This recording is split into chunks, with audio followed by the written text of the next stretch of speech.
दोस्तों, ये राजनीति भी एक अजीब चीज है। चाहे वो हस्तिनापुर की राजनीति हो या आज की राजनीति हो, राजनीति में हर चीज अलग होती है। अगर वहां खिचड़ी पकती है तो अपने ढंग से पकती है। अगर किसी को कुछ कहा जाता है तो अपने अलग ढंग से कहा जाता है, और जो कुछ कहा जाता है उसका मतलब कोई और होता है, समझने वाला समझता है। लेकिन हर तरह के तीर चलाए जाते हैं, हर तरह के बाण इस्तेमाल किए जाते हैं, गदाएं इस्तेमाल की जाती है, युद्ध होता है। हस्तिनापुर का युद्ध भी उसके सामने कुछ नहीं है। मुझे लगता है कि हस्तिनापुर की राजगद्दी के बीच में जो एक उठापटक हुई थी कौरवों और पांडवों के बीच में, मैं समझता हूँ आज की राजनीति उससे भी ज़्यादा अधिक विकट हो गई है। जी हाँ दोस्तों, मैं बात कर रहा हूँ आज की एक संकट से गुजरती हुई महाराष्ट्र की राजनीति के बारे में।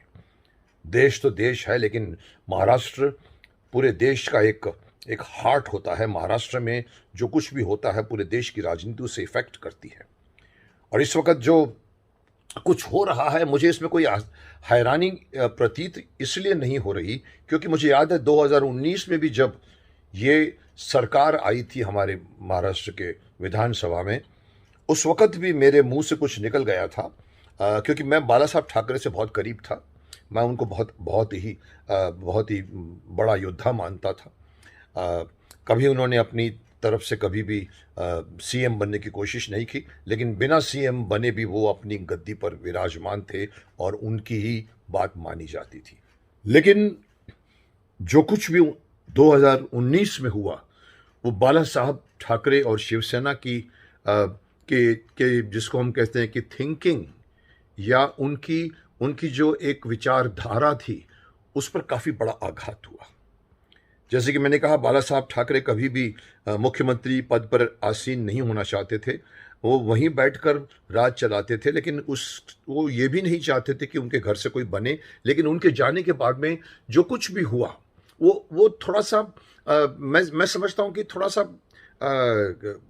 जो कुछ भी हुआ वो पसंद होने की बात नहीं थी उसमें कुछ भी। भले बाला साहब ठाकरे के लड़का सीएम बन गए वहाँ पर, उद्धव ठाकरे जी, इसको हम देख रहे हैं आज जो एक संकट की घड़ी में से गुजर रहे हैं। उनके आने का जो तरीका था, उनके सीएम बनने का जो एक जो उन्होंने जो इच्छा जताई थी, और जो कुछ भी, अगेन मैं वही कहता हूं कि राजनीति में कुछ भी हो सकता है। और जिस तरह का स्टेप उन्होंने लिया, बीजेपी के साथ में उनके अलायंस होने के बाद भी उन्होंने, और मैंडेट भी उनको मिली थी, उसमें से निकलकर उन्होंने एनसीपी और कांग्रेस के साथ हाथ मिलाया। वो विचारधारा का बहुत बड़ा आघात था। जो हमेशा हिंदुत्व के खिलाफ रहे हैं, बाला साहब ठाकरे और शिवसेना के कोर वर्कर्स हमेशा हिंदुत्व के साथ हैं। ये वही एक शेर है जो कहा करते थे कि मुझे ये कहने पर गर्व महसूस होता है, गर्व से कहो हम हिंदू हैं। और ये हर बात हर शिव सैनिक मानता था। और उस वक्त जो उसको तोड़कर सिर्फ सीएम बनने के लिए, क्योंकि लोगों को वही दिखा कि सीएम बनने के लिए एक गेम चली गई जिसमें एनसीपी और कांग्रेस, जो इनके कोर दुश्मन थे उस जमाने में, विचारधारा के दुश्मन, मैं ये नहीं कहता रियली दुश्मन थे, पर विचारधारा उनकी एब्सोल्युटली विपरीत थी। उसके बाद भी अगर बाला साहब का लड़के उनसे हाथ मिलाते हैं इसलिए कि उनको सीएम का गद्दी दी जाएगी, ये ओपन हुआ। और उस वक्त एक और छोटी सी बात चली थी जिस पर मैंने कटाक्ष किया था कि धृतराष्ट्र का पुत्र मोह आज भी जीवित है। उस वक्त युवराज की बात चल रही थी, और मुझे थोड़ी हैरानी हुई कि अभी तो ये गद्दी में आए नहीं और युवराज को बनाने की कोशिश कर रहे हैं, नाम उनका प्रोजेक्ट किया जाता था। मैं हैरान था कि 16 से 20 साल का लड़का ये क्या चलाएगा पूरे महाराष्ट्र को, सबसे बड़ी पोटेंट स्टेट है पूरे देश का। लेकिन अल्टीमेटली वो नहीं हुआ, और खुद धृतराष्ट्र, खुद पिता जो है गद्दी पर बैठ गए। और जिस तरह से बैठे, मैं समझता हूं कि आज जो कुछ भी हो रहा है, 2 साल की बात करूं, शिंदे जी का नाम आ रहा है। शिंदे जी ने इतने लोगों को उठा के चले गए और गुवाहाटी में जाकर बैठ गए हैं, और कह रहे हैं कि शिवसेना वाले मेरे साथ हैं, और ये कोशिश कर रहे हैं कि शिवसेना वाले हमारे साथ हैं। और जो इस तरह की एक सेंसिटिव राजनीति इस वक्त चल रही है, जो अच्छी नहीं है। मैं समझता हूं कि जो कुछ भी गुवाहाटी में घटित हो रहा है और जिस तरह के शिवसेना के एमएलए यहां से भाग कर वहां गए हैं, जिस पर यहां पर पहले तो ये कहते हैं कि मैं गद्दी छोड़ने को तैयार हूं, लेकिन अब वो कहते हैं कि मैं गद्दी नहीं छोड़ूंगा। ये भी मैं समझता हूं, जो मैं कुछ भी कर रहा हूं मैं अपने मन से कह रहा हूं, मैं किसी को भी जानता नहीं इस बारे में, लेकिन मुझे पता है कि एक ग्राउंड लेवल का शिव सैनिक उस वक्त भी आहत हुआ था जब उद्धव ठाकरे जी सीएम बने थे, क्योंकि बाला साहब ठाकरे कभी नहीं बने। और ये किसी का भी सपना नहीं था कि हाँ, ठाकरे परिवार जो है वो सीएम के पदवी पर बैठ के अपने आप को और भी नीचे कर देगा, लेकिन वो हुआ। उसमें लालसा दिखी, पहले पुत्र मोह दिखा, फिर गद्दी मोह दिखा, और फिर उस पार्टी के साथ आपने ज्वाइन किया जिसके विचारधारा आपसे पूरी विपरीत है। आपके शिवसेना की विचारधारा बीजेपी से मिलती है, बीजेपी से मिलती आई है, उसको तोड़कर एक बहुत ही बड़ा मूव किया गया और एनसीपी, कांग्रेस और शिवसेना की मिलीजुली पार्टी बैठ गई महाराष्ट्र के गद्दी पर।